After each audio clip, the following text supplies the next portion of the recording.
Good morning. Welcome to another edition of Coffee with Tea. I'm your host, the amazing Tea Street. Today's mug, be still and know. Psalms 46 and 10. Be still and know. Today's topic, don't skip the process of shining the stars of others. Sometimes we get a little caught up in our own selves and we think that if we shine a light on someone else's successes, on their triumphs, and on their achievements, that it somehow takes the shine off of ours. And I just want to, for the sake of argument, make the statement that me shining someone else's star does not diminish the shine on my star, because there can be more than one star in the sky. In the last couple of years, I've been called on a lot to be a mentor. And I always say, y'all, I don't do much mentoring because it takes a lot of time. It's not because I don't want to shine lights, it's because it's very time consuming. In real talk, it's pretty draining. And I've been challenged by people who have said, well, T, with all due respect, you always talk about how you are the great recipient of great mentoring. And so, how dare you not spread the wealth? And I said, you know what? You're right. Good morning, Doc. You know what? You're right. So today I'm going to talk a little bit about ways that we can shine the light on other people. One way that you can do that is by becoming a coach or a mentor. Now, a coach is different than a mentor. A coach kind of gives some boundaries and some guidelines and just a little bit of advice. Mentoring is much more of a deep, personal, connected relationship that people delve into. Good morning. Good morning, Amy. Good morning, Miss Brown. Good to see you all. But can I tell you some of the ways that you can do this? I'm going to give you like 5 steps to great mentoring of other people, because we want to shine lights. Because the more light we shine, the more darkness is taken out of the world. The more we shine other people's stars, we got more stars than darkness. Because the moment that light hits, darkness no longer exists. So today I'm going to give you 5. First of all, when you're mentoring or coaching people, identify their strengths and their interests. I'm really good with that with young people. The moment young people start to tell me what interests them, I usually can see. I have this ability to see into the lives of young people. I can't explain it to you. I believe it's one of my giftings. I don't always have that with. Good morning, Jackie. Good morning, Stephanie. I don't always have that with older people, but with kids, I see into them. And one of the things that I tell them that I'm the human Windex. I get to clean their lenses so that they can see how amazing they already are.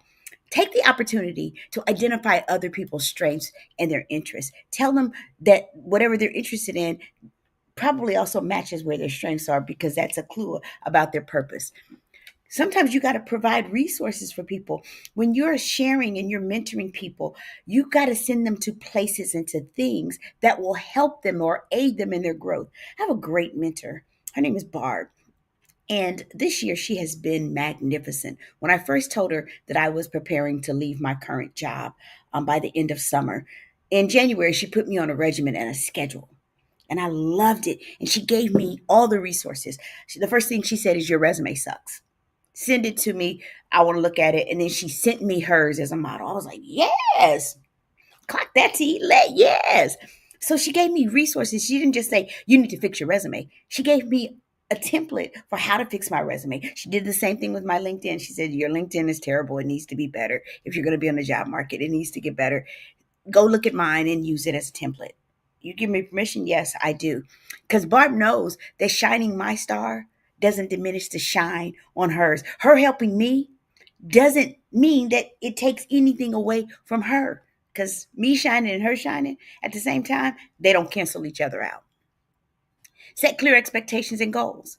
When you're mentoring people, y'all, that people don't grow from being stroked all the time. Sometimes you really got to push people. She gave me in January, she gave me the template. She said, if you do this by the end of February, you'll be doing this in March, you'll be interviewing in April, you'll have offers in May, you'll be ready to walk at the end of summer.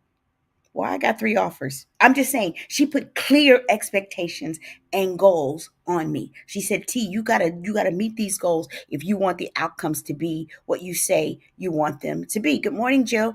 You gotta really do the work. Challenge people. Young people will tell you, Miss T is tough. She plays no games. Can I tell you, I love them and I am a softie.